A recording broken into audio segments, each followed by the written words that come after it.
Nada, buenas tardes a todo el mundo, gracias por estar por aquí. Y nada, arrancamos rápidamente, pero me permitiréis que haga una especie de pequeña introducción más familiar.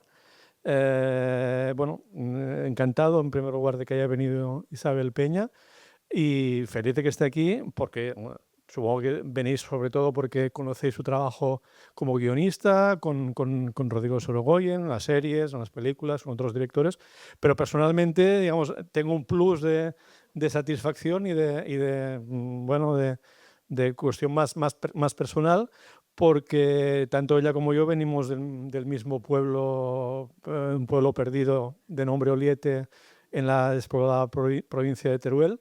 Y entonces, bueno, es fantástico que esté aquí porque sobre todo, aparte de ser una fantástica guionista, para mí también es la nieta de Ricardo, el médico. Y bueno, pues, y que ha heredado unas cosas características de su abuelo y de su padre, que es la altura. Y bueno, pues encantado de que estés aquí, de compartir un poco tu experiencia con nosotros. Vamos a enfocar esto un poco así como un diálogo, un poco para saber sus procesos de trabajo, de indistintamente cómo trabaja en series y cómo trabaja también en ficción, largometrajes. Y en algún momento lo hemos hablado, yo, sí, fantástico, porque además yo pensaba sacar tema con ciertas cosas a partir de una escena importante de antidisturbios y comentándolo con ella, pues ha empezado a sacar.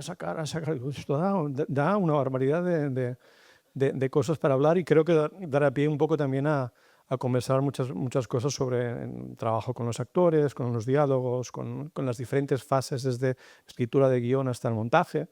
Y bueno, y entre otras cosas también, si queréis comentar alguna cosa, pues ostras, veo gente de Oliete, estoy alucinada ahora. Joder, tía. Sí, es que ella iba más de pequeña. Últimamente no va tanto, pero veo por allá gente de Oliete, por aquí también. Nada, me callo. Eh, Nada, pues empezamos. Hombre, un poco para empezar, me gustaría también un poco que ella, porque es un perfil extraño en el sentido de que generalmente la gente que quiere hacer cine porque quiere ser director, directora.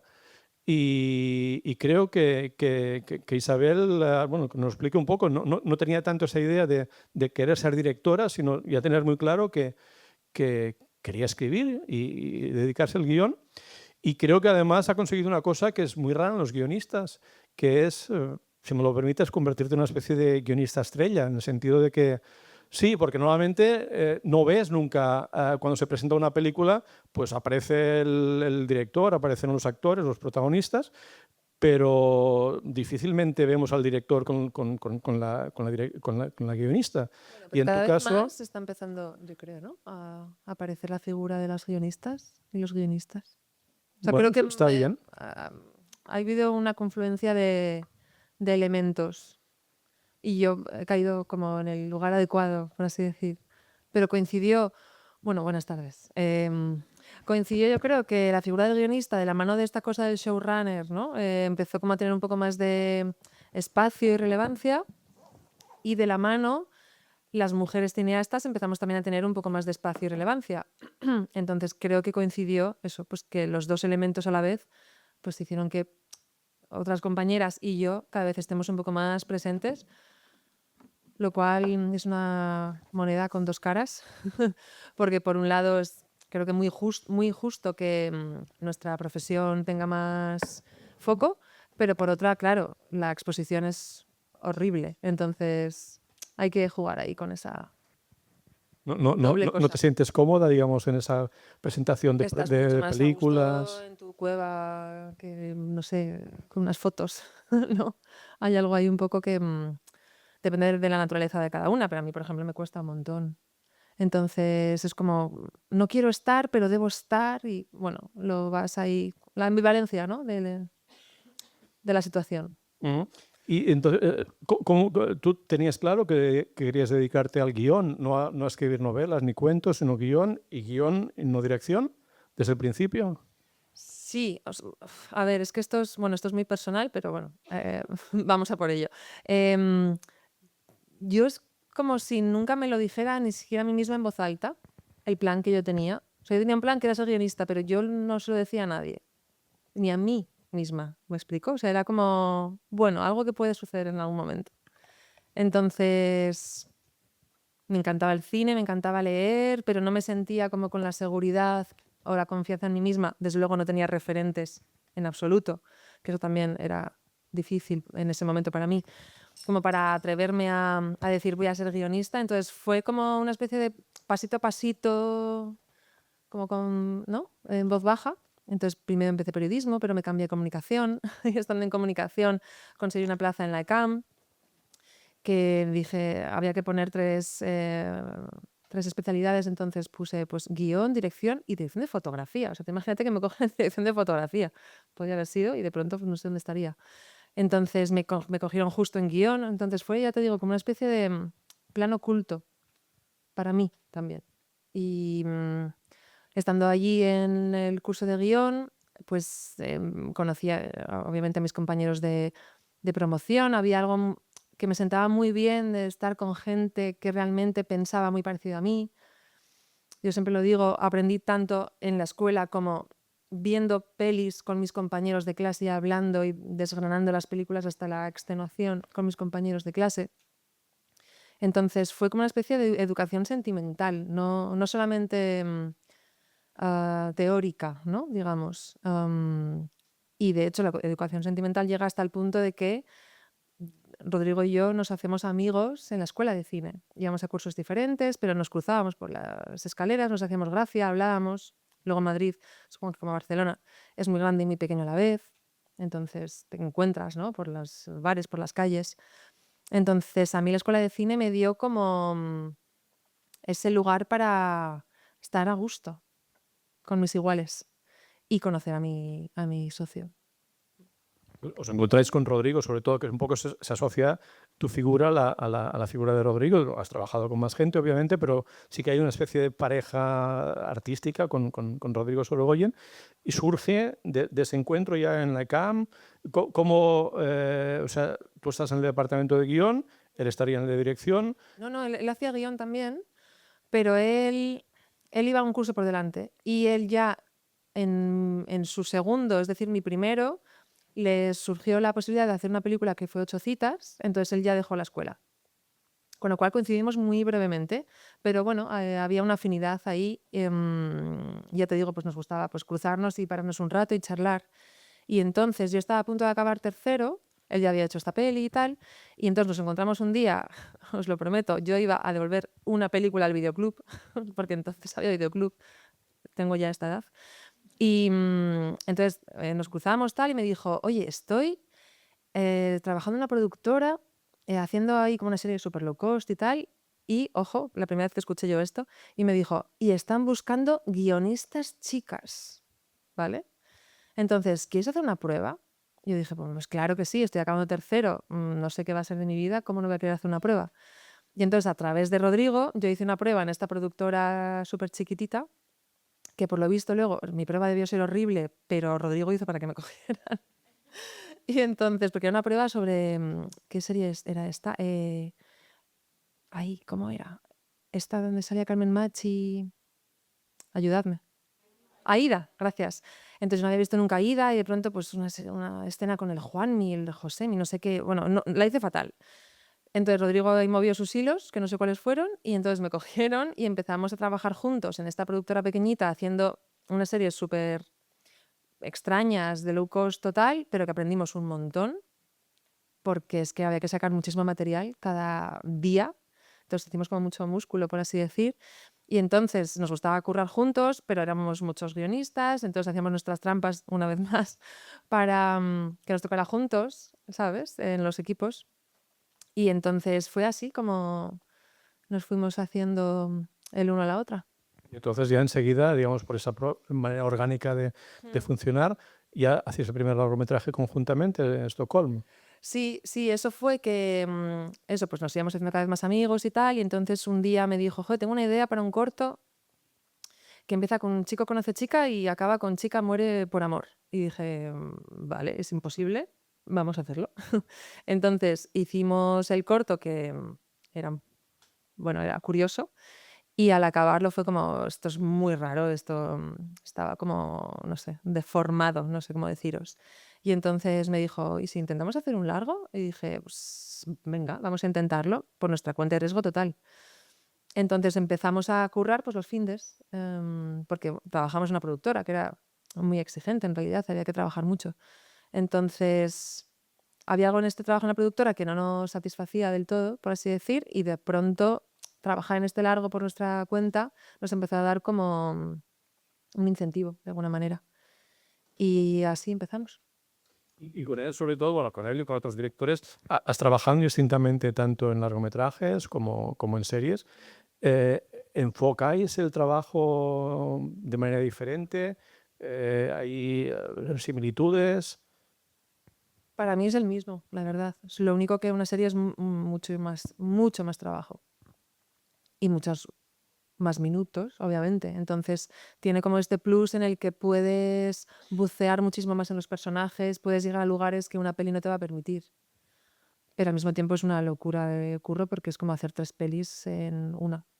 Entonces tienes que estar ¿Tú tienes alguna predispuesta. preferencia por trabajar con ritmos así digamos, arcos más Lo pide la alargados? historia, lo pide la historia, la verdad.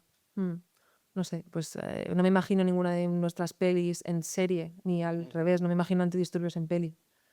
Cada historia requiere sus tempos, creo. Déjame que te pregunte una cosa de estructura que tenía un poco también por aquí, porque sí que pensaba que era un tipo de estructura que igual os era bastante afina a Rodrigo y a ti, y que es curiosa, pero he visto también que aparece más o menos con modificaciones también en Jaula. Y es algo, digamos que bastante arriesgado, decir que hacia el segundo tercio de la película, de repente hay un giro, un cambio radical de focalización y empezamos a ver durante esas 2 primeras partes hemos visto la película a través del personaje positivo, el policía o el que sea, y de repente hay un cambio y pasamos a ver la película focalizada a través del personaje negativo o del asesino, o en el caso de Asbestas hay un cambio y el protagonista se muere, lo matan. Y empieza, digamos, no sé, otra película cuando estábamos casi cerca de acabar la película. Sí, tengo que dejar de hacerlo. ¿Por qué? Ya basta. Ah, ¿eso afinidad tuya o...? Bueno, a ver, lo comparto con Rodrigo, claramente, pero a mí también me gusta mucho porque creo que confluyen 2 cosas. Por una parte, experimentar con el punto de vista, porque creo que es muy como que te coarta, pero a la vez te da muchísima libertad el ser muy fiel a un punto de vista, ¿no? Te da muchas posibilidades, pero al mismo tiempo te encierra. Pero eso me parece que es muy rico, porque de alguna forma esa fidelidad a esa mirada te hace querer llevar lo más lejos posible de tus posibilidades, por así decir, ¿no? Y por otra parte, creo que si precisamente has sido muy fiel con un punto de vista, el complementarlo con otro punto de vista es un poco la vida, ¿no? O sea, es ver las cosas desde distintas miradas. Si solamente la ves desde una, te vas a quedar pequeña, ¿no? Entonces creo que confluyen ambas cosas. Pero sí, eso está en Jaula, está en Asbestas y está en Que Dios nos perdone. Entonces, ya. O sea, si surge la posibilidad, tú vas a decir, Aquí ya no, por estuvimos, aquí no. como dicen en Galicia. No, ya está. Bueno, no sé, igual dentro de un tiempo me he olvidado o me he querido olvidar de que ya lo he hecho o surge algo que realmente tiene gracia, pero sí creo que ya está.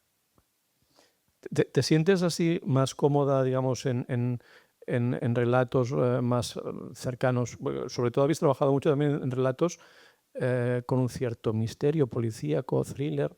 eh, o sea, un poco tener el amparo de un cierto género o te da seguridad, al menos seguridad en ese registro de policíaco, thriller.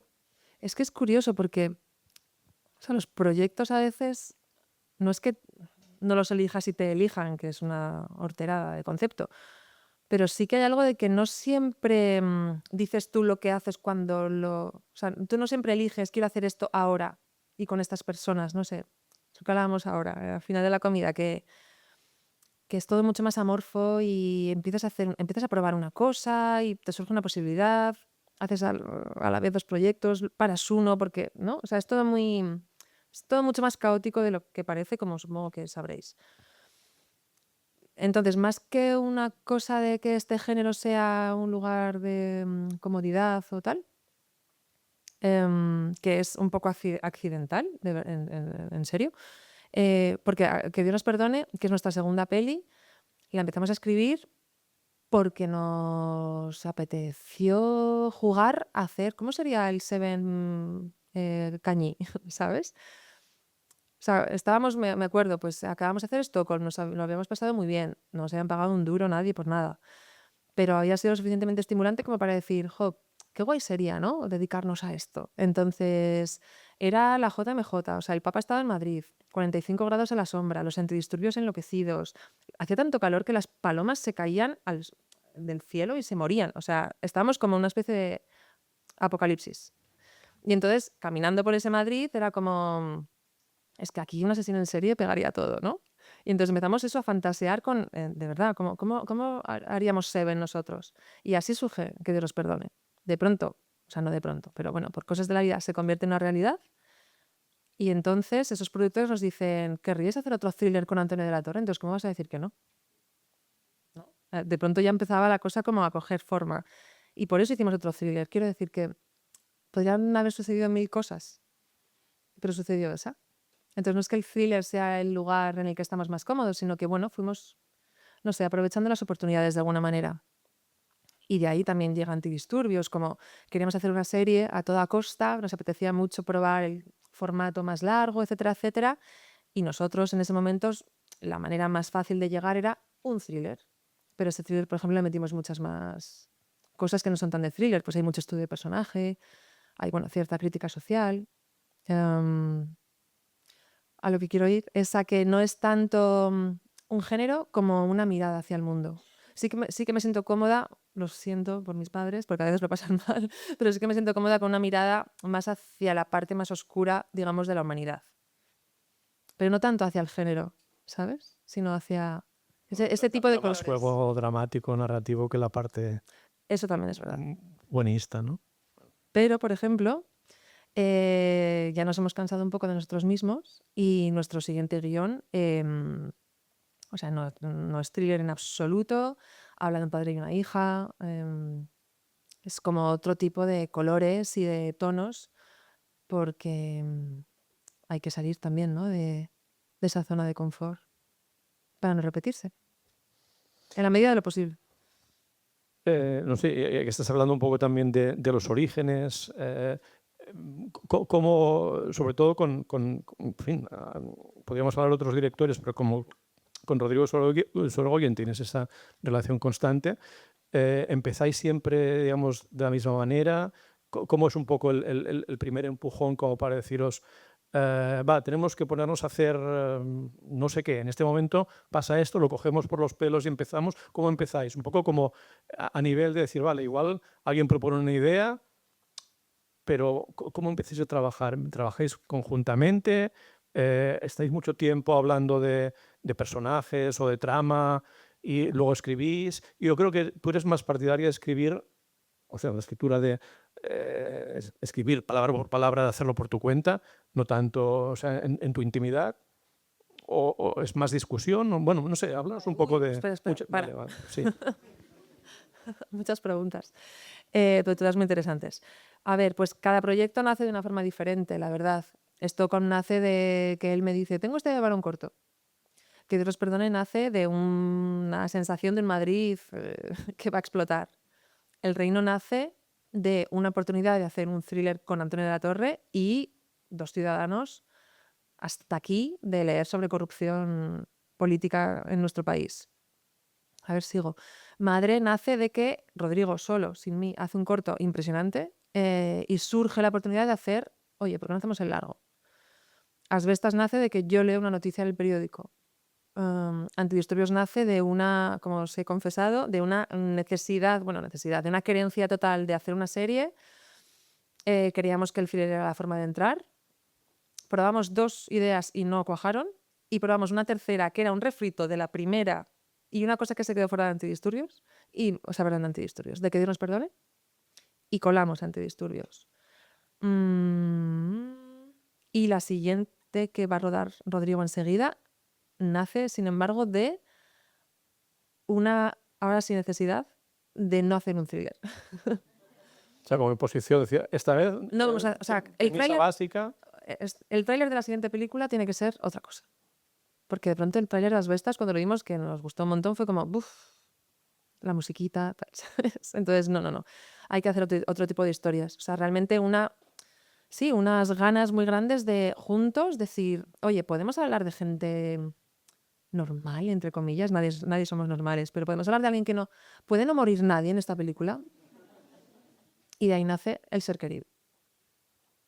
Y, por ejemplo, ahora estamos ya pues pensando, Rodrigo rodará en un mes y tal, aún estamos con coletazos de guión, como siempre, y lo siguiente que queremos hacer, vuelven a hacer de dos ciudadanos muy preocupados por otro tema social, por ejemplo. Entonces, cada peli, la verdad es que ha nacido fíjate, ¿no?, de lugares súper distintos. Hay veces que hay que aprovechar una oportunidad que te brindan, hay veces que es una cosa que te está quemando como ciudadana del mundo y desde este lugar pues haces lo que puedes. Y luego, Vale, ahora ese es el primer impulso, sí, la semilla. Ahora viene el trabajo de que la semilla se convierta en árbol. sí, que no es poco. Bueno, pues ese trabajo, a ver, voy a hacerlo brevemente porque si no Es esto una puede ser... pregunta para 5 días. Claro. Entonces, muy brevemente. Yo no sé si los guionistas en la sala que trabajáis solos o solas, no sé cómo lo hacéis. O sea, me parece que es demencial el trabajo de guionista en solitario. Yo no lo podría hacer sin un compañero o un socio, por muchísimos motivos, pero para empezar porque no tendría nadie con quien hablar. O sea, solo conmigo, entonces no saldría bien. Entonces, en ese diálogo constante con mi socio, ya sea Rodrigo, ya sea Edu, con el que estoy trabajando ahora en otra cosa, ya sea Pedro, me da igual, cualquiera de los socios, es que es hablar todo el tiempo. En hablar vale reírte, discutir, gritar, sacar secretos, pasear y perder el tiempo. O sea, cabe todo, pero es que creo que justo en ese diálogo, en esa confrontación, pues esta idea que te lanzo no te gusta, entonces, joder, es que creo que hay algo, entonces, ¿cómo te convenzo para que te guste? O me acabas de decir, esto no me funciona, pero ¿por qué no te funciona? Vamos a llegar al porqué del no funcionamiento. Y en ese viaje de pronto surge algo que es interesante. Entonces, todo eso es súper valioso. Y por otro lado, como también sabréis, supongo, escribir y sacar proyectos es maravilloso, pero también hay una parte de incertidumbre, de dudas, de que se cae en proyecto y cómo vas al día siguiente a trabajar, que también tener a alguien a tu lado para sobrellevarlo y compartirlo, pues también es muy importante. Entonces, tanto desde lo personal como desde lo teórico, digamos, a mí me encanta trabajar con otra persona, sobre todo si es una persona con la que obviamente me entiendo, nos respetamos, nos repasamos bien, etcétera, etcétera. Entonces, dicho todo esto, el trabajo juntos es sobre todo eso, pues hablar. Luego también la documentación es vital para mí. Entonces, todo lo que sea hablar con expertos o expertas en los temas de los que quieres tratar, ver todo lo que se ha hecho sobre ese mismo tema, no tanto para influenciarte como para aprender de los que lo hicieron bien y de los que lo hicieron mal y para no repetirte, ¿no? Todo esto, leerlo todo, viajar a los lugares de los que quieres hablar, todo esto es súper importante. Entonces, todo esto es como una primera fase súper amorfa de conversaciones y nutrición. Y yo siempre tengo mi libreta donde voy apuntando todo. Entonces, la cosa va como cogiendo forma. No sé, pues de pronto hay retazos de personajes, hay unas ganas de hablar de este tema, hay incluso una posible estructura o una posible buena línea de diálogo.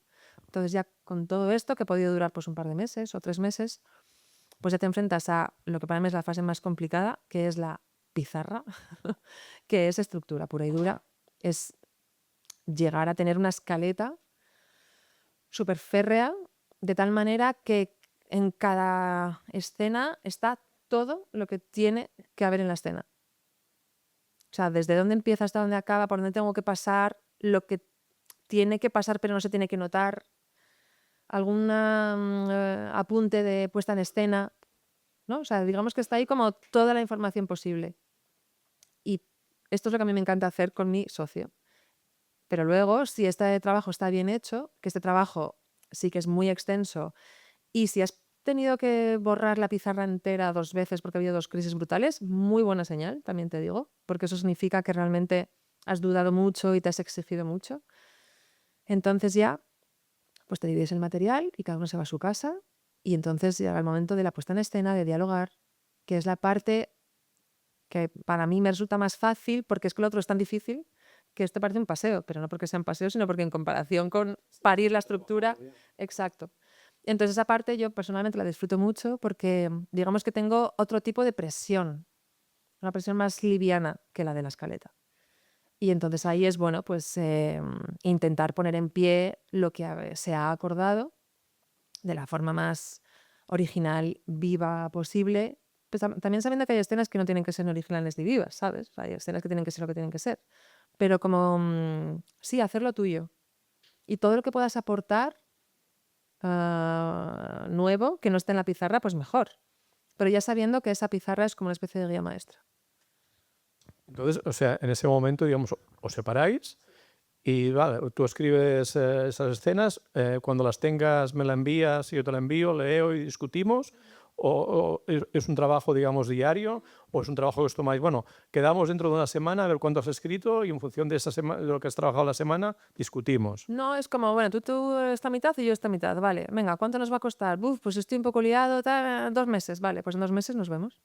Y hacéis ese descanso de la pareja. Claro, que viene muy bien. Y Desconexión, como te recoges. Luego, en realidad nos seguimos viendo porque nos vemos mucho. Pero sí, de pronto es como, vale, me llevo esta parte y la hago mía. Y también hay algo de, quiero hacerlo súper bien para que te encante, ¿sabes? Pero también con una seguridad de que, salvo catástrofe, nadie va a llamar al otro diciendo, buah, es que no funciona, ¿sabes? Porque es que eso ya ha pasado. O sea, ya hemos borrado la pizarra 2 veces o 3 veces o las que haga falta. Entonces, digamos que las bombas ya han caído y ahora solo queda, solo entre comillas, como darle forma. y cuando encontráis, digamos, vale, tú estás 2 meses trabajando en tu parte, Rodrigo 2 meses, cuando ponéis en común, digamos, hay una diferencia de estilo, diga, ostras, es que claro, a ti te gusta más ese registro, a mí me gusta más ese otro tono, ahora tenemos que igualar tonos, o Claro, tenemos que discutirlos. claro, pasan 2 cosas. Lo primero es que nos repartimos conociéndonos. Entonces, no solamente es que hay una cosa de yo creo que tú deberías quedarte esta, sino que yo creo que también me quiero quedar esta. Entonces hay un reparto ahí un poco tramposo a veces, pero que es bueno para la peli de alguna manera. Y luego que también es curioso porque proyecto tras proyecto cada vez se diferencian menos esas 2 primeras versiones, por así decir, ¿sabes? Y luego también es verdad que proyecto tras proyecto yo cada vez voy, digamos, cogiendo más porcentaje de diálogo porque Rodrigo es director, es que es otra movida. O sea, yo solo soy guionista, pero él es director y guionista, entonces digamos que él a veces tiene otros compromisos o lo que sea. Entonces, bueno, es esa mezcla de cosas. Una cosa que te preguntaba antes también, bueno, si habéis visto películas también de Rodrigo, juega mucho con el plano secuencia, tiene largos planos secuencias, luego veremos uno de ellos. Claro, porque ahí estamos hablando en términos ya no de guionista, sino de puesta en escena, de dirección. Y tú como guionista, cuando te lo plantea él, decir, bueno, esta escena quiero resolverla con un plano secuencia, o no, vamos a resolverla con unos diálogos más picados, la secuencia rápida. Entonces tú trabajas diferente en función de si hay una previsión de largo plano secuencia o de escenas mucho más picadas. A ver, todas las posibilidades han sucedido en nuestra corta trayectoria.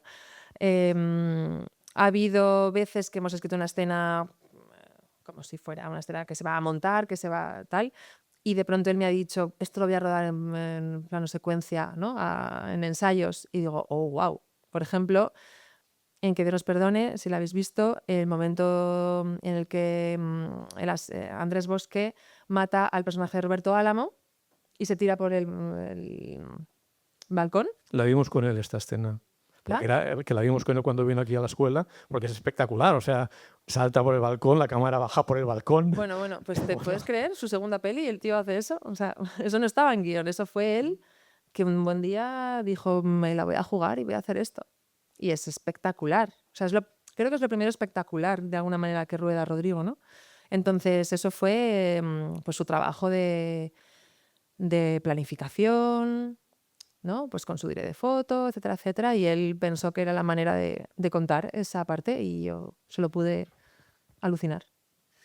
Por ejemplo, luego en El Reino hay otro plano secuencia que es cuando Antonio de la Torre va con el personaje del abogado a recuperar esas libretas en Andorra, ¿no? Entonces van a una casa, que hay una fiesta, que está la hija del otro, tal, tal. Entonces eso ya dijimos, wow, esto podría ser un plano secuencia muy guay. Entonces está escrito para eso. Entonces, ¿qué pasa? Cuando escribes un plano secuencia es curioso porque, por un lado, te limitas mucho porque tienes el punto de vista único del personaje o de la cámara, o de la cámara, mejor dicho, pero eso que te hace querer sacar todas las posibilidades de justo ese camino, ¿sabes? Entonces, el estar con el personaje de Antonio buscando estas libretas hace que si yo solo estoy con él, por ejemplo, no sé lo que está pasando en el piso de abajo. Entonces eso ya crea una tensión, por ejemplo, ¿no? Entonces, jugar con eso desde guión es tu obligación como guionista, porque si no vas a desaprovechar este material y estás dejándolo todo a que, bueno, pues surja en set o lo que sea. ¿Me explico? Entonces, ¿qué pasa? Yo como soy solo guionista, no soy directora, yo lo que quiero es que en el papel, o sea, llegar en el papel a las últimas posibilidades que del guión, sabiendo que luego todo puede cambiar en rodaje y todo bien con eso, ¿vale? Pero yo sí que quiero exprimirlo hasta donde yo pueda. Entonces eso, en este caso, te delimita, pero creo que para bien. Luego, él hizo Madre, por ejemplo, el corte, que está en plano secuencia, donde creo que es ya una especie de ejercicio de maestro, donde justo es llevar esto hasta las últimas consecuencias, ¿no? Es todo lo que queda fuera de campo implica una tensión brutal y sobre todo te hace empatizar tanto, tanto con tu prota. Y así. una vez sí se puede decir que tú intervienes desde guión en muchos elementos de puesta en escena. De definir un poco qué se ve, qué no se ve, Exacto, movimientos, acciones. es eso, es como si el plano secuencia se decide desde guión, entonces es divertidísimo y explorarlo hasta el final.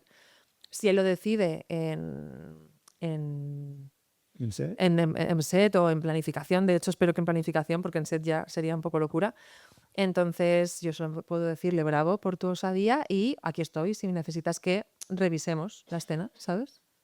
Pero luego también, claro, hay una cosa muy bonita de los directores y las directoras bueno, de esos ensayos con esos actores, esas actrices y realmente poner en pie ese concepto. Ahí vuelven a surgir un montón de matices que no van a surgir nunca en una sala de guión porque estás en otra piel, no sé cómo decir. Por eso también es muy bonito dejarles a todo el elenco esa puerta abierta a que hagan suyas las escenas, las palabras. ¿Tú eres partidaria de digamos, que los guiones con sus diálogos sean muy, o vamos a decir, lo máximo cerrados posibles? ¿O también con la idea de decir, bueno, apuntemos pensando que van a haber unos ensayos, que van a haber, que igual en ese momento no sabéis qué actores van a ser los que van a encarnar al personaje? ¿O que es más partidaria de dejar abierta, de cerrar lo máximo posible? Claro, no soy partidaria de cerrar porque creo que es necesario, inteligente y justo que siga creciendo. Entonces no soy partidaria de cerrar, pero sí soy partidaria de hacerlo lo mejor que yo pueda. Que creo que es diferente, ¿eh? Sí, es como, vale, para mí esto es todo lo que yo puedo dar. Entonces quiero hacerlo lo mejor posible porque, insisto, yo no voy a dirigir. Entonces yo, cuando se ponga V10, me bajo. Entonces lo quiero hacer lo mejor que pueda. Pero sabiendo, y de verdad, esto es que no hay ni siquiera que ser humilde, ¿eh? Hay que ser medio inteligente para saber que lo mejor que le puede pasar a un guión es que siga creciendo. Y es que lo que yo he podido escribir en mi despachito con mi calefacción en 2022, vete tú a saber, en un ensayo en la nieve, me lo invento, con unos actores de, ¿no? Carne y hueso, se merecen, ¿no? Hacer lo suyo. ¿Pensáis en actores mayoritariamente? O sea, al escribir un personaje estáis visualizando, aunque no esté confirmado, un día estoy pensando en que ese actor o esa actriz lo haría y se lo escribo un poco para ellos. Sí, siempre. Siempre. Sí, empezó como casi un juego de nerds total y se acabó convirtiendo en una costumbre que creo que favorece la escritura, fíjate, aunque luego no sea. Pero le pones rostro y piel y un soniquete. Hay veces que sabes casi seguro, por ejemplo, Zaera iba a ser la hermana de las bestas. Vamos, salvo catástrofe. Entonces, Shan, Anta, es que es Zaera, está escrito para él al milímetro. Pero, por ejemplo, no sabíamos quién iba a ser Antoine, que luego acabó siendo Menochet.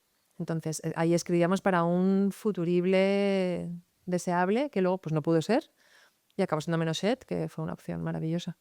Y de hecho hubo que reescribir para Menochet. ¿Te parece que hagamos una pequeña pausa y veamos una escenita? Yo creo que es una escena que dará mucho juego para muchas cosas. Pues un plano secuencia. Un plano secuencia del último capítulo de Antidisturbios, que creo que es un plano secuencia muy complejo a nivel de puesta en escena, pero yo creo que tiene muchos elementos con tantos personajes, con tantos diálogos, con tantas caracterizaciones, ostras, da mucho juego y bueno, hablamos luego un poco de esto. Yo creo que es un tour de force impresionante para todos, actores, guionistas, director. A mí una de las cosas que me parece fantástica y creo que es una marca vuestra que habéis utilizado también en muchas escenas, aquí y en otros largometrajes, y sobre todo cuando jugáis con escenas así largas, es esta modulación que, bueno, ha empezado todo con que son una familia fantástica, cuánto nos queremos, qué felices somos, no sé qué, no sé cuántos, y bueno, o sea, aparecen cosas subterráneas por debajo. Y al final acaba la escena y dices, nos estamos peleando todos.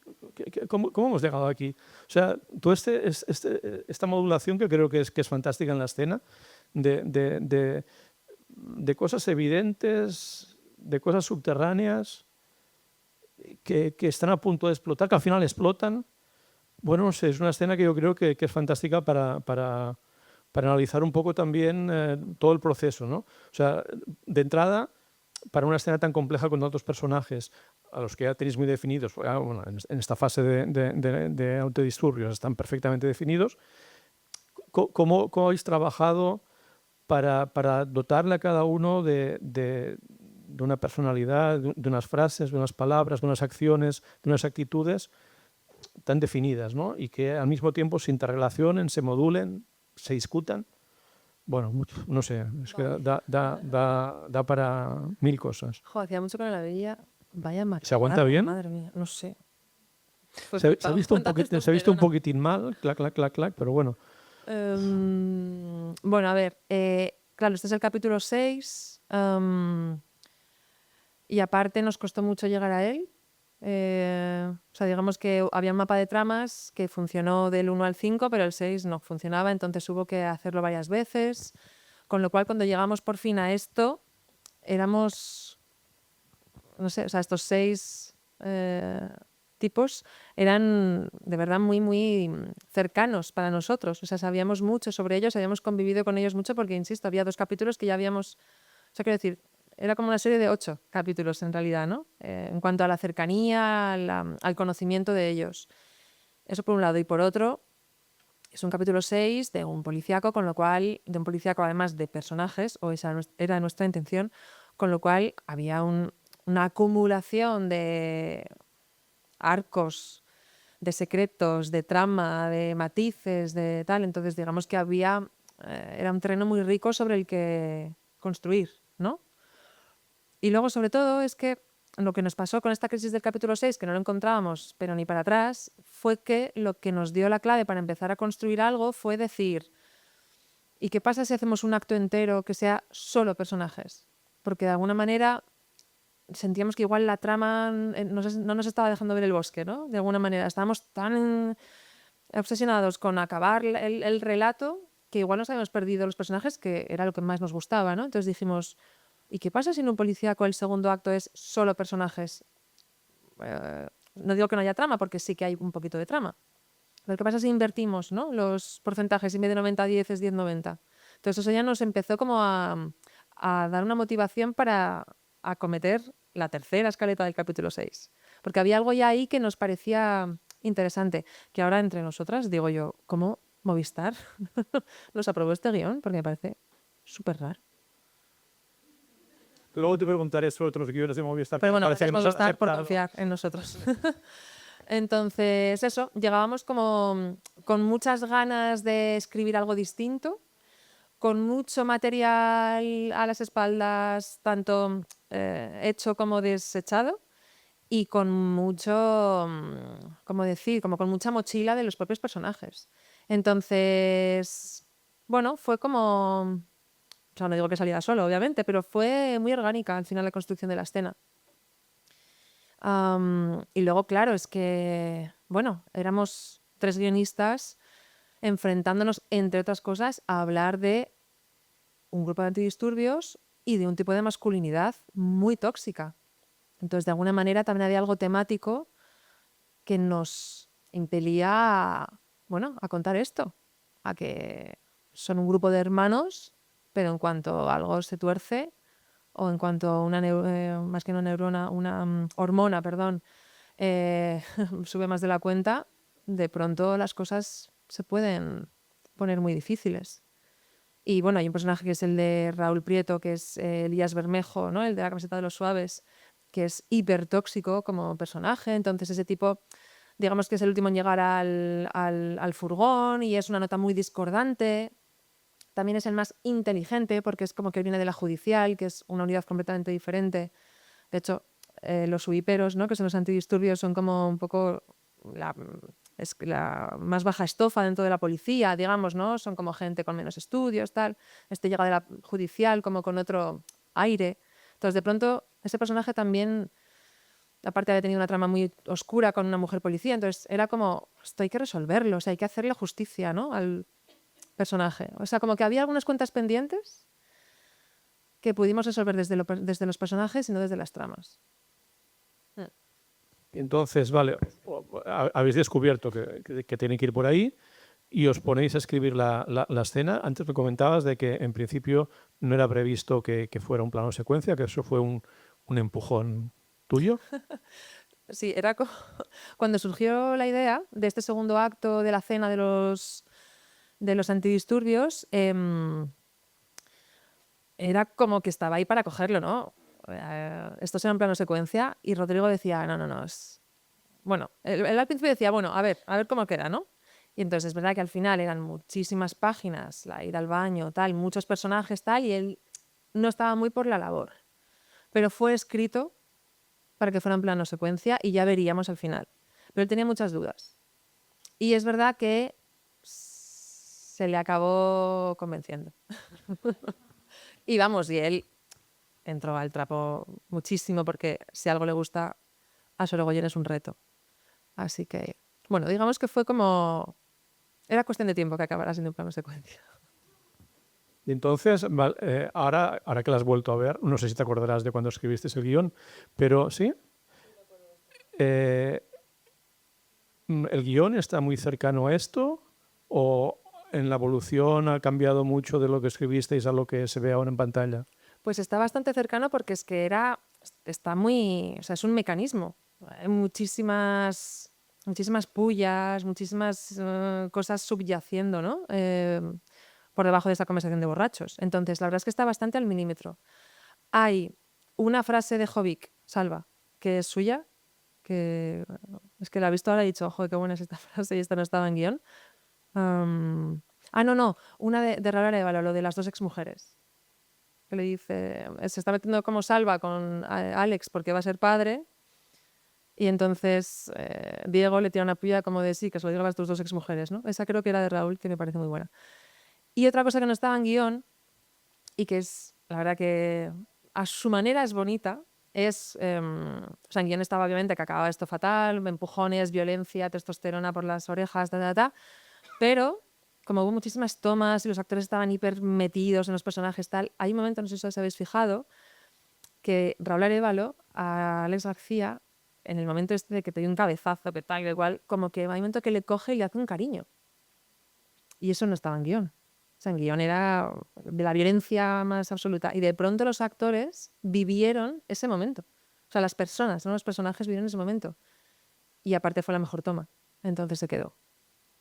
Entonces es muy bonito ese momento que yo creo que nunca lo habría escrito, ¿sabes? Entre toda esa vorágine de insultos, de testosterona, de tal, que hay lugar para un momento de cariño entre dos mejores amigos que aún no lo saben, pero es la última vez que se van a volver a ver en sus vidas. Creo que no se me habría ocurrido. Y sin embargo a los actores les salió. Me permite eso un poco entrar en tu papel en todo el proceso. O sea, si tú eres una persona, vale, queda claro, escribes, bueno, toda la fase de documentación, estructura, ¿vale? Una vez escritos, tú eres partidaria de ir a los ensayos y anotar y ver si una frase funciona, si los actores dicen algo mejor. Un poco, ¿qué seguimiento tienes tú como guionista? ¿En ensayos, en rodaje? Y en algunos casos supongo que en montaje, o sea que en montaje tenemos que reescribir el guión, o sea, tú participas hasta el final. Sí, bueno, reescribir el guión sería muy mala señal, ¿no? Algunas partes sí que se reescriben, sin duda. Bueno, vamos a empezar por el principio. A ver, lo primero es que yo, como soy guionista, cuando acabo un proyecto, pues suelo empezar otro. O sea, digamos que mi trabajo continúa más allá de que empiecen los ensayos o el rodaje, ¿no? Entonces, digamos que suelo estar como felizmente ocupada. Dicho esto, a los ensayos con Rodrigo casi nunca voy, por no decir nunca a los ensayos, excepto alguna vez muy, muy concreta, porque es que hemos escrito juntos, entonces es que él es el mejor valedor de nuestras páginas. Y aparte que también hay algo de que el director y sus actrices y actores tienen que empezar a establecer una relación propia en la que yo, si voy a ser como el Guadiana, pues no tampoco tengo por qué. O sea, yo no soy esencial ahí, ni mucho menos, ¿no? Entonces, en ensayos, la verdad es que casi nada. Sí que Borja Soler, que dirigió los capítulos 3 y 4, que no había estado en escritura, ahí sí que, por ejemplo, le acompañé un poco en los ensayos, pues, bueno, precisamente para ser un poco como la guardiana de los records, de los subtextos, etcétera, etcétera. Y lo disfruté regular, porque no es mi. O sea, es muy bonito ver a los actores y a las actrices trabajar, pero es que siento que no es mi elemento, ¿no? Como dirían en el Gran Lebowski. O sea, como que no es mi sitio. Por ejemplo, cuando escuchas un texto que has escrito, lo escuchas en boca del actor o actriz que sea, no hay veces que digas, ay, yo me sonaba bien cuando me lo decía o cuando lo leía, pero ahora al escuchárselo a ella, se chirría. Sí, puede pasar. Y también puede pasar lo contrario, que suena mucho mejor. Es que es así. O sea, yo soy consciente de hasta dónde llega mi trabajo. Y luego, insisto, es que yo o sea, cuando escribo con Rodrigo, es que nuestra escritura llega un poco. O sea, hacemos muchísimas versiones. O sea, realmente llegamos a muchos lugares juntos que nos parecen interesantes, entonces hay mucho que se queda. Y de verdad, lo que no se queda, excepto algunas contadas ocasiones de algún actor que ha metido alguna morcilla que digo, ¿qué? ¿Por qué has metido esta frase tan mala? Jamás la habría escrito. Excepto en muy contadas ocasiones, de verdad que creo que se mejora. Así que por esa parte estoy muy feliz. Y luego en rodaje me pasa pues lo mismo que en los ensayos, que ni es mi elemento y además suelo estar felizmente ocupada, pero es verdad que cada vez disfruto un poquito más cuando voy, porque hay guionistas que les encanta ir a rodaje, hay guionistas que odian. Yo era de las que odiaba, pero cada vez me parece un sitio menos hostil e incluso más valioso. Y de hecho, pues cuando he ido alguna vez que había alguna cosa, algún problema, alguna crisis tal, pues es muy bonito también estar con el equipo intentando resolverlo y seguir llevando la película al mejor sitio posible. Y luego en montaje sí que veo, desde las primeras versiones estoy muy, muy presente. Y creo que está muy bien, porque si hay problemas de montaje, son momentos muy difíciles. Entonces ahí hay que estar muy a tope con el equipo, pues con tu director, con tus guionistas, lo que sea, y intentar abrir la mente, al mismo tiempo luchar por la peli. Entonces, Sí, la sala de montaje es un lugar, un templo, vamos. ¿Y ha habido alguna serie o película que en la sala de montaje hayáis tenido que reelaborar un poco la estructura? Oye, es un trabajo Sí. intenso. Mira, pues en El Llanto, la última peli que escribí, que la escribí con Pedro Martín Calero, que es del año pasado, ahí hubo una labor de montaje súper intensa, porque había cosas que no estaban, que no estaban, que no estaban como queríamos o como necesitábamos o, bueno, lo que fuere. Entonces ahí la verdad es que director, productor, co-guionista y montadora estuvimos reinventando un poco algunas partes de la peli. Algunas fueron para mejor. O sea que, si es que esto es maravilloso, este trabajo, porque, entendedme, ¿eh? Pero hay veces que cuanto peor lo pasas, es que es para mejor. No siempre, ¿eh? Y no quiero que pensáis ni que soy una masoquista, ni que hay que sufrir a lo católico, ni nada. Pero de verdad que las crisis te hacen romper barreras, llegar más lejos y, en mi experiencia, casi siempre ha sido para mucho mejor. Hablabas antes de eso, de Movistar. ¿Qué proceso seguís un poco y qué diálogo habéis tenido cuando el guión está escrito? ¿Cómo relacionáis con la productora, con Movistar, la plataforma, lo que sea en- Pues con Movistar, en el caso de Antidisturbios, la verdad es que fue una relación súper sana, porque estuvieron, como confiaron mucho en nosotros. Mm, es que hay un equipo buenísimo de análisis de guión en Movistar, en ficción. Entonces, eso, confiaban mucho, y cuando había algo que no les convencía, no nos lo tiraban, sino que nos hacían las preguntas adecuadas. Y estos son muy inteligentes, porque así no sales enfurruñada en plan de, me tienen que decir cómo lo tengo que hacer. No, no, no. Te meten la semilla y tú sola te acabas dando cuenta de que tienen razón. Entonces es una relación muy, muy respetuosa y muy estimulante, la verdad. Así que muy bien. No sé si puedo preguntarte por películas o por series no hechas. Si eso, yo te lo pregunto, si lo puedes contestar, no contestas. Porque claro, es que el final de Antidisturbios es brutal, porque finalmente los policías pues, vale, se van, cogen la maleta y se van de viaje, giran una esquina y se van a un vehículo que les va a transportar a otro lugar y bueno, es un barco y el barco es el Piolín que vino a Barcelona en octubre en el referéndum. O sea, que daba pie para decir, bueno, los policías se van a Cataluña a pegar a la gente que sale a votar. Pero nos quedamos ahí. Nos quedamos ahí, sí. Hubo un guión, Hubo una Biblia escrita. no, hubo un conato. No, no llegó a haber nada escrito porque estábamos empezando a... Bueno, no voy a hablar mucho de esto, ¿vale? Yo te lo he preguntado, tú hablas donde Sí, puedas, bueno, donde hubo quieras. obviamente, acabamos de ir a serie porque nos ponía muchísimo a hablar de lo que queríamos hablar. Em, y cuando empezamos a reunirnos, bueno, hubo una negativa bastante tajante. Bueno, te sigo preguntando sobre cosas prohibidas.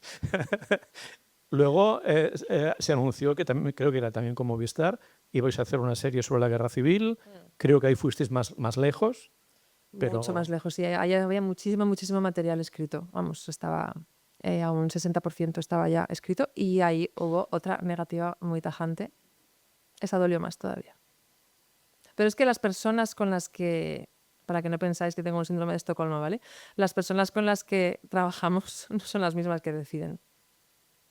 O sea, hay unos señores que deciden y hay unas personas muy respetuosas y cultas y guays con las que trabajamos. ¿No? Es Telefónica, por favor. ¿y eso de momento tendrá una vida nueva más adelante? O sea, es un proyecto que habéis trabajado, que os entusiasmaba, que desarrollasteis y que os gustaría llevarlo a término. Nos gustaría muchísimo llevarlo a término, pero Bueno, yo creo que la mucha vida gente es también. difícil. Pero no, sí, está ahí, está ahí. No, digamos que estuvo muerto y ahora ya está en un congelador. En un congelador de muertos, pero en un congelador, no en una tumba. Bueno, ojalá alguna vez, porque bueno, siempre se dice es que el cine español no para de hacer películas sobre la guerra civil, pero, en fin, pocas películas del cine español sobre la guerra civil han tenido una cierta envergadura, una cierta... En fin, bueno, temas, lo dejaremos en un tema político. Bueno, puede ser. Bueno, no sé, si también alguien quiere preguntar alguna cosa, que bueno, hablar también, no sé si quieres decir alguna cosa más, les cedemos un poco también la Por favor, palabra. hablad. Pues si alguien tiene preguntas, pues yo paso el micro también. Y... Saludos. Saludos. Saludos, Pérez. Saludos, Isabel. ¿Siempre escribes de encargo? ¿O hay Nunca guiones? escribo de encargo. Pero te viene un director, te dice, Isabel, quiero trabajar contigo. Si viene mi amigo Pedro y me dice, tengo una idea, una imagen, ¿te apetece escribir juntos? Entonces me pongo a hablar con Pedro y vemos hasta dónde llegamos y luego pues hacemos el llanto. Pero es verdad que de encargo no siento que trabaje. O sea, quiero decir que venga un amigo y te diga, Sí, pero ¿probamos esto? yo me refería a encargo al que viene alguien y quiere trabajar contigo, que aunque sean amigos, ¿no? Sí. Nunca son propuestas tuyas, por ejemplo. Sí, alguna vez son propuestas mías. Por ejemplo, alguna, Pues asbestas, asbestas. por ejemplo. ¿Y nunca has querido dirigir, por ejemplo? No. No. Es un oficio distinto. A ver, o sea, es una naturaleza distinta a la mía. Yo no he llegado al mundo para ser directora. De hecho, los directoras que hay en la sala, os respeto mucho, pero no sé cómo lo hacéis. Hay algo en la presión del set, bueno, básicamente en que en un rodaje no debes equivocarte.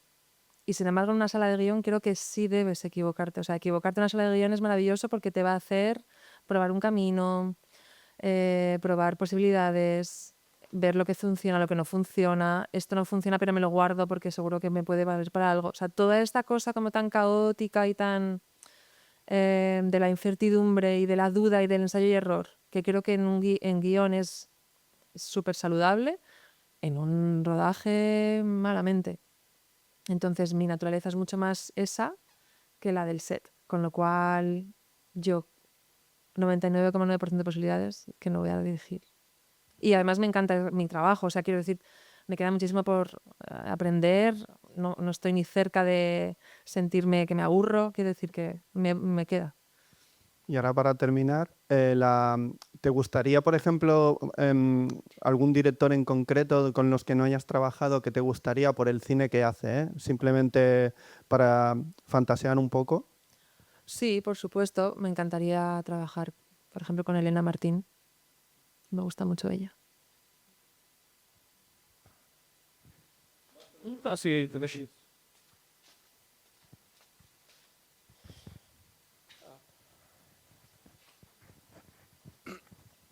Hola. Nosotros, los que estudiamos acá, por lo general los que escribimos para cortometraje. Entiendo que para series y para largos es mucho más fácil construir un personaje de una manera tal en la cual lo tengas tan presente y lo tengas como tan construido que incluso hasta la hora de escribir es una suerte de diálogo con la persona, o sea, casi que se construye un ser en sí mismo. Pero muchas veces cuando escribes para cortometrajes, que no sé si habrás escrito para cortometrajes, pero muchas veces cuando escribes para cortometrajes no da para una creación tan profunda y tan amplia. Y al menos yo personalmente, no sé si alguno aquí en la sala comparte, a la hora de enfrentar el dialogar las escenas, no puedo evitar que los personajes suenen un poco como yo. Y eso es algo que a mí me cuesta mucho porque al no haberlo construido tanto, para 5, 3, 6 minutos, entonces si tuvieses alguna recomendación o cómo tú aproximabas eso si cuando escribías cortos, eso. Vale, esto es muy interesante, porque ¿has escuchado alguna vez algún largo o alguna serie? No. Vale, pues ¿no crees que igual si escribieras un largo también te pasaría. Que de alguna manera es tu mirada, ¿sabes? No sé, por ejemplo, no sé por qué hoy estoy hablando muchísimo de Kaurismäki, porque por la mañana también he hablado muchísimo de Kaurismäki.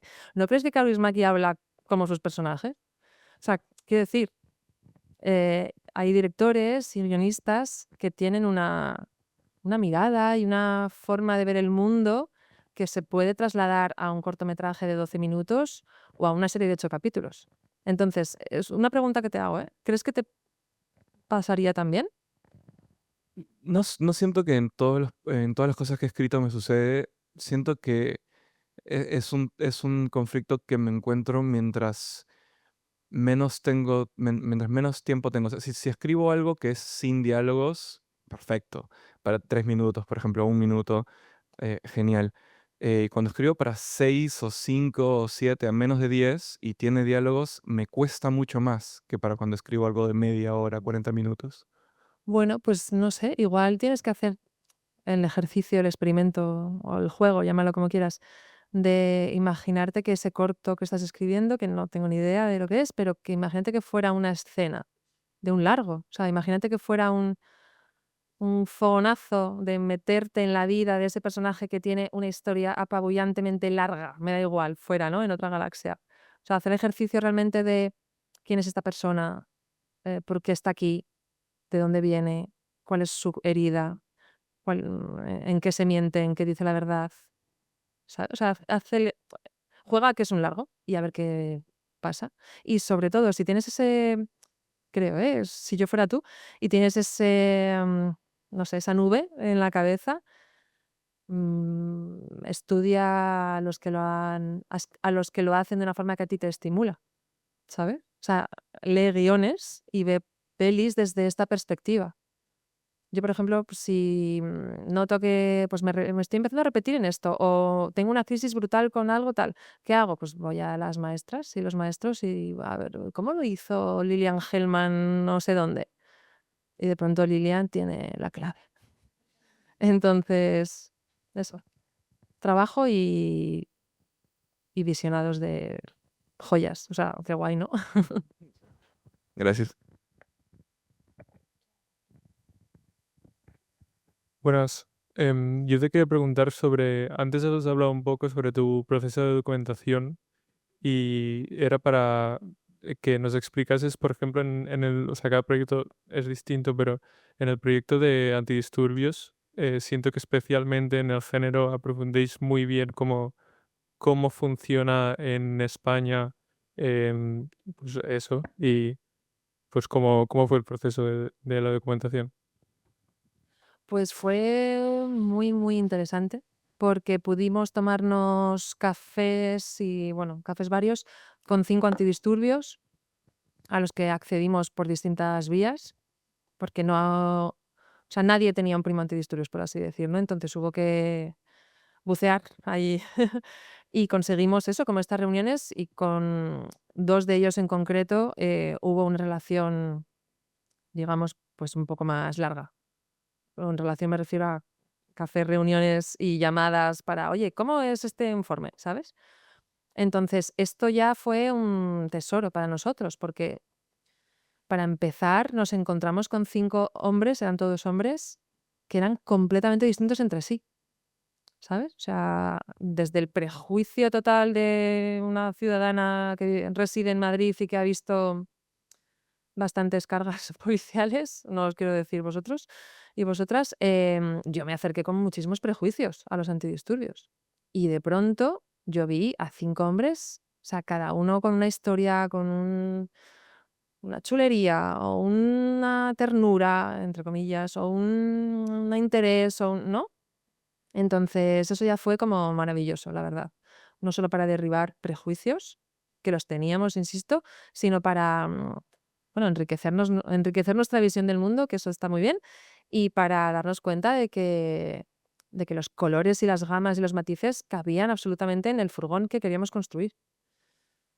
Y luego hubo también un trabajo ahí entre nosotros, que cuando queremos somos muy majos, y nuestros productores, que cuando quieren son muy majos. Nos ganamos ahí a una gente y pudimos acceder a la comisaría de los Antidisturbios de Madrid, entonces fuimos varias veces y eso era, vamos, o sea, maravilloso. Verlos a ellos, que además sabían que estaban siendo observados, entonces había unas cosas muy divertidas, porque claro, tenemos una pinta de cineastas que no podemos con nosotros, ¿no? Entonces hay unas dinámicas muy raras, muy divertidas. Y luego ver el comedor donde comen con sus bandejas, ver los techos, que es que se caían, o sea, hace falta inversión en esa comisaría, porque madre mía, unas humedades, unas cosas, ver los vestuarios con unas todo banderas gigantes, o sea, empaparnos de su ecosistema, ¿no? Y eso fue, yo creo, así como lo más guay. Y luego, aparte, pues también uno de los jefes de la unidad de la UIP de Madrid, que era un tío ahí como muy político y tal, también nos dio ahí una masterclass muy guay, como de dispositivos cuando hay partidos de fútbol heavies en el Bernabéu. No sé, hubo ahí como varias asomarnos que fueron muy interesantes. Y luego hubo que echarle también mucha imaginación al resto. Pero, por ejemplo, en este caso, que tienes que inventarte unos personajes tan lejanos, con unas palabras y con unos diálogos tan alejados de vosotros, ¿tiráis más de un proceso de documental, de escuchar? A ver. Son muy lejanos a vosotros. Ya. Cuando estaba viéndolo decía, pero ¿y esto cómo ha salido de nuestras cabezas? Yo tampoco, a veces que no lo entiendo. Pero un antidisturbios, o sea, al final es una masculinidad. Entonces puede ser antidisturbios o puedes ser segurata o puedes ser mi vecino, el del quinto A. Quiero decir, claro, claro. Y luego insisto, es que, vale, son antidisturbios, es un plus, pero es que es una masculinidad. Y esa masculinidad, si tienes ojos en la cara, la has visto y la has escuchado y si no has tenido mala suerte la has experimentado en tus carnes, ¿no? Entonces, es hablar de la humanidad. Tampoco sé cómo es alguien de asuntos internos, no tengo ni puñetera idea. Eso sí que no nos dejaron entrar. Sí, entonces yo no sé cómo es un agente de asuntos internos. Entonces, bueno, pues le das un arco de personaje, le das lo de siempre, esta es mi herida, este es mi secreto, este es mi objetivo, esta es mi mentira, lo que sea, ¿no? Como sea que cada uno trabaje con los arcos de los personajes. Entonces es eso, una mezcla de observación, de imaginación, de conocimiento de la naturaleza humana y un poco también de osadía, ¿no? De decir, bueno, voy a probar. Perdona, aquí también. ¿Y tienes como algún proceso o algún molde a seguir a nivel de documentación o cada proyecto es como un mundo? La verdad que sí. Pero vamos, lo básico es investigar prensa de los temas, ver documentales que hay de todo. Entonces, para aprender, y luego, si vas a hablar de una tierra que no es tu barrio, viajar a esa tierra, am, y luego reunirte con la gente que sabe más que tú, que eso es maravilloso. Ir con tu libreta y apuntar todo lo rápido que puedas, todo lo que te están diciendo. Ahora, por ejemplo, estoy con otro proyecto y estamos muy verdes en muchos temas y pues estamos intentando vernos pues, con una jueza, con una fiscal, ¿no? Para que yo no sé cómo es un proceso. Haré un auto y lo mandaré a la comisaría. ¿Cómo es esto? Pero ¿cuánto tiempo tarda? ¿Pero qué es un auto? ¿Es una carpeta? ¿Es un mail? ¿Sabes? Pues todo esto hay que, hay que saberlo. Y más allá de cosas como prácticas, saber cómo es la judicatura en España, ¿sabes? O sea, obviamente es un grupo de personas muy amplio, tal, pero ¿cómo son? ¿Cómo eran en los 90? ¿Y cuál fue el proceso de evolución en este tema en concreto? ¿No? Es que no sé cuáles son esas cosas. Y las quiero saber, no me las quiero inventar, porque quiero que se me vea un juez, no se me caiga la cara de vergüenza, y sobre todo porque es que sé que lo que me va a decir es mucho mejor que lo que yo me puedo inventar. Entonces, es una mezcla de eso, de reuniones, invitar a cafés sin parar y mucha prensa, mucho documental y mucha, o sea, leer ensayos, todo lo que haya en tu mano para conocerlo, para conocer el tema del que hablas. Y luego a nivel, por ejemplo, esto ya es muy personal, pero a nivel de referencias, ¿no? Pues, ¿quién ha hablado de esto antes que yo? Yo sí quiero verlo, porque quiero aprender de los que lo han hecho bien, de los que no lo han hecho bien, y luego, sobre todo, quiero ahorrarme el trabajo de decir: "Ah, creo que he descubierto América", y no, ya lo hizo no sé quién en el 84, ¿sabes? Entonces, también conocer para no repetirte, en la medida de lo posible.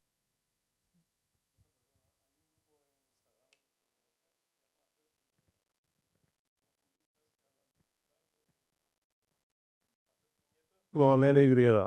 Pero si soy doliente y no hace falta micro. Pues en Instagram este es hacer puñetas, me parece que es PUNYETAS. Y Y ese hablan de sus sí, cosas. sí, hablan de estas cosas en Instagram está. Qué mundo, ¿no? Vale, gracias. Pues te lo apuntas y te estás en los créditos.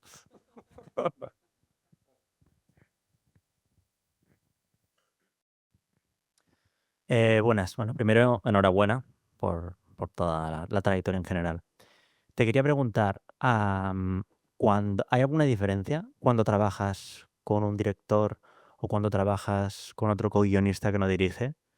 Lo digo porque las personas que escribimos y dirigimos también, a veces tenemos casi la tendencia quizás de en guión casi ponernos a dirigir o tomar ciertas decisiones sobre la hoja y claro, pero pienso, ostras, este modus operandi igual cuando tenga que escribir para que dirija a otro, igual queda excesivo o...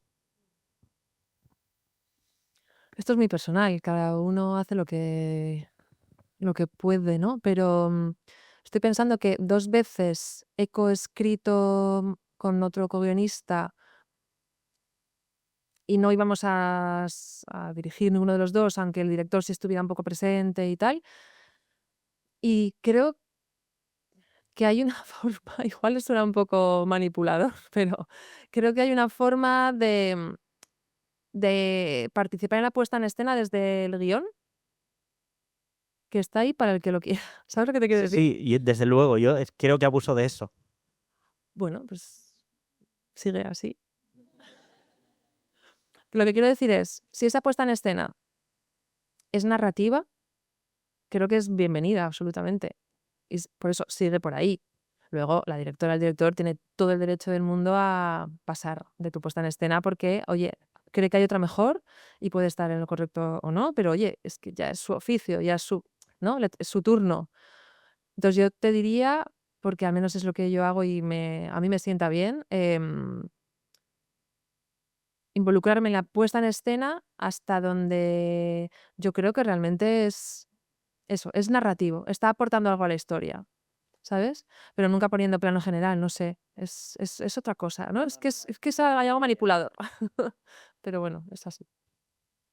No sé si te he contestado. Sí, sí, no, sí va por ahí. Solo que, pues esto, en alguna ocasión tengo como una sensación de un exceso de detalle que, sin embargo, cuando cojo pues los típicos guiones que se publican en editoriales, digo, ostras, esta gente detalla todo mucho menos. Pero, ¿qué es detalle para ti? ¿La persiana estaba medio echada y la luz se colaba hasta la alfombra?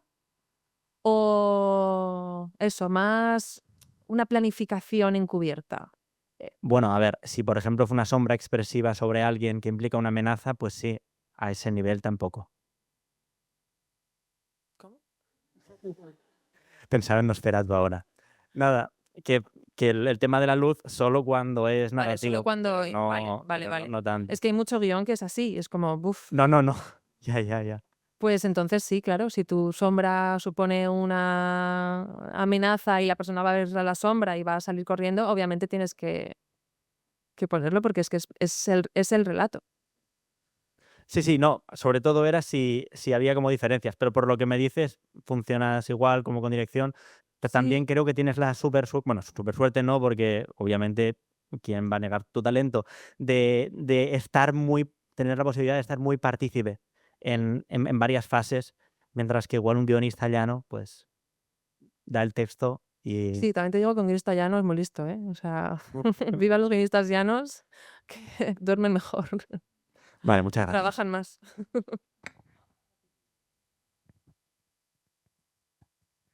Hola, bueno, quizás la pregunta es muy reduccionista, pero si tuvieras que quedarte con algún diálogo, alguna línea o alguna escena que tú hayas escrito, ¿tendrías alguna que se te viniera en especial, sí, a la mente? Y sobre todo, ¿por qué? Si fue por lo que dice esa escena o por cómo quedó después en la película o por lo que te evoca recordarla o tienes algunas en concreto.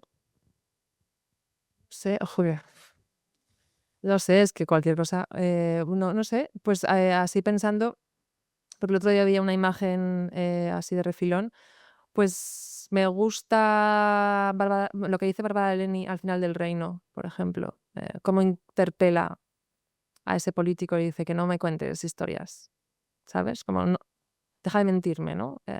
Dime la verdad. De pronto ahí pienso que ni siquiera es así el diálogo, ¿no? Pero es como esta esencia, ¿no? De este hartazgo de que nos mientan en la cara. Entonces, esa escena, sí, me gusta porque además nos costó mucho tanto llegar a ella como mantenerla. Ahí hubo voces que querían quitarla. Las más científicas de todas las películas que habéis hecho con Rodrigo, porque es muy explícita, muy directa y muy dicho todo, que normalmente no actuáis nunca así. Ahí es un speech que acaba con una mirada a la cámara incluso. Sí, creo que es que éramos dos ciudadanos enfadados. Todo, sí. Sí, sí, de pronto digo, qué varios, ¿no? Qué bien.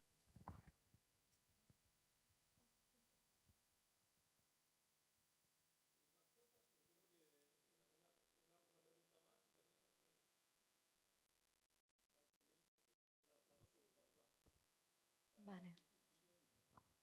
Hola. Aquí. ¿Qué tal? Vale, no, mi pregunta era porque antes, cuando hablabas del género, ¿no? Y no hablabas de que no era tanto el thriller lo que te llamaba la atención, sino una mirada a como esa parte más oscura, ¿no? Y ahora decías que estás en un cambio, ¿no? Que estáis pensando otras historias, ¿no? ¿Ha cambiado esa mirada o ese interés? O quizá desde dónde lo miras. Ojo, esto es casi más para una terapia, ¿no? Em, igual, son dos cosas, creo, ¿vale? Es unas ganas de mirarlo desde una amplitud menos reduccionista, quizá, ¿no? O sea, llega un punto en el que, no sé, pues cuando yo era más joven, me sentía como mucho más cómoda en una posición un poco más crítica, más cínica y tal. Y ahora tengo 41 años y ya no estoy cómoda allí. Quiero mirarlo desde otro lugar. O sea, de pronto el optimismo. Bueno, luego veréis la peli y diréis, o sea, esto no es optimista ni de coña, ¿no? Pero creo que el optimismo, o al menos el pensar que las cosas pueden ser mejor, ahora me sienta mejor a mí. No sé cómo decir. O sea, si pienso, por ejemplo, lo que yo escribía en la escuela de cine, que era todo como, o sea, como si alguien apagara la luz y echara las persianas y tirara una bomba, ¿sabes? Pues ahora eso es que eso ya no me parece interesante. Creo que es más complejo mirarlo desde un lugar un poco más, no luminoso, pero al menos donde haya claros y oscuros, ¿no? Entonces es eso y es, de alguna manera, efectivamente salir del género y probar otras maneras de contar donde haya unas reglas mucho menos férreas, donde se pueda jugar más con la estructura, donde haya un poco más de libertad, que el thriller no deja de ser algo que te encorseta, ¿no? Mm. Merci.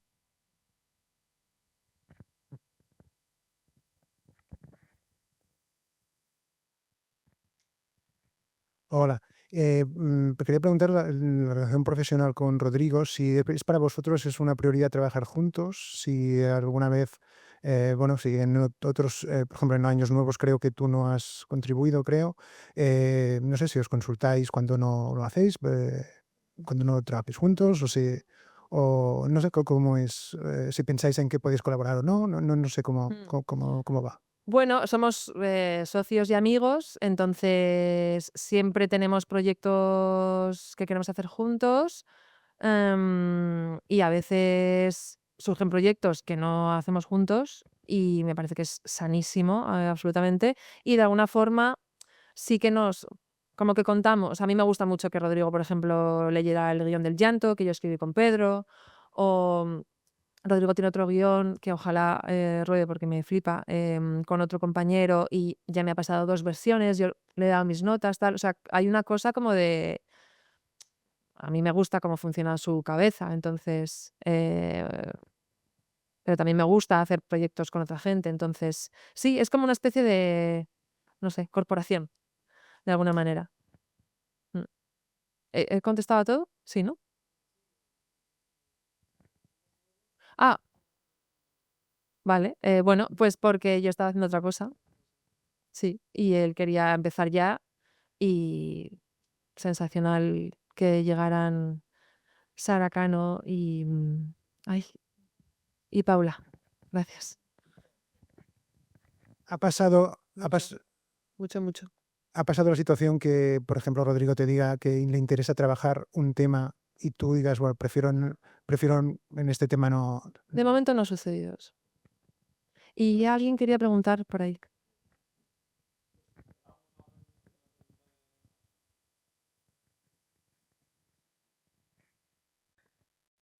Bueno, en verdad, bueno, no, como se tarda tanto en poder llegar a hacer una película, o sea, cuando elegís un tema, a veces puede pasar que una elija un tema y que coincida con algo que de repente como que se te avancen. O sea, ya sé que cada uno tiene su punto de vista y cada una lo contará a su manera, pero en esos casos si te pilla como a medio proceso o ¿qué hacéis? ¿Cambiáis? O bueno, a veces igual no te da tiempo a cambiar porque quizá ya has terminado el guión y ya está en proceso de rodaje y justo sale la otra peli. Vale, es una situación que no le deseo ni al peor enemigo. Pues mira, es curioso porque, por ejemplo, cuando empezábamos a escribir El Reino, estábamos convencidísimos de que cualquier día nos íbamos a levantar con la noticia en fotogramas, me da igual, de que alguien estaba escribiendo, alguien mucho más experimentado que nosotros, estaba escribiendo un thriller sobre corrupción política con un político, tal. Estamos convencidos y no sucedió. Genial. Y sin embargo, con esta última peli que Rodrigo empezará a rodar muy pronto, en un mes, que hemos escrito durante el año pasado y el anterior, porque somos muy lentos, es una peli como mucho más sui generis, o sea, quiero decir, no es un thriller ¿no? Político, corrupto, que, joder, no deja de ser algo, no sé cómo decir, es como muy preexistente, ¿no? Esto es bastante específico. Y no voy a entrar en detalles, pero alguien ha rodado ya una peli con una sinopsis muy parecida. Entonces, ¿qué haces? Confiar en que sea al final un punto de partida y no... Y efectivamente las miradas... o sea, que no hacer como cuál es esta de el truco final y la otra, ¿no? Que no nos pase eso, ¿sabes? Hay que confiar en que no te va a pasar lo que les pasó a Nolan y a la otra persona que hizo la misma película el mismo año. Ya. ¿Cuál es la otra?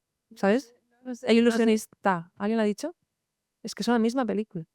Entonces, eso es una tragedia y no sé, hay que tirar para adelante. Ya, También depende si llevas 3 versiones o si estás empezando a coquetear con una idea, ¿no? ya, sí, total. Claro. Pero sí, o sea, hasta esas 2 películas, que es que toda la industria no sabe que son la misma película, hasta esas 2 películas son películas diferentes en realidad, son miradas diferentes y tal. Sí. Yo creo que hay que continuar, a no ser que sea una cosa como súper concreta o un caso real, o no sé. Vale, gracias. Pues ya está. ¿Quieres decir alguna última cosa No, para estoy cerrar? agotada. Has dicho muchas veces. Además viene también de otra charla por la mañana, o sea, y se ha despertado esta mañana en Madrid. O sea que bueno, respiramos. Gracias. Gracias. Y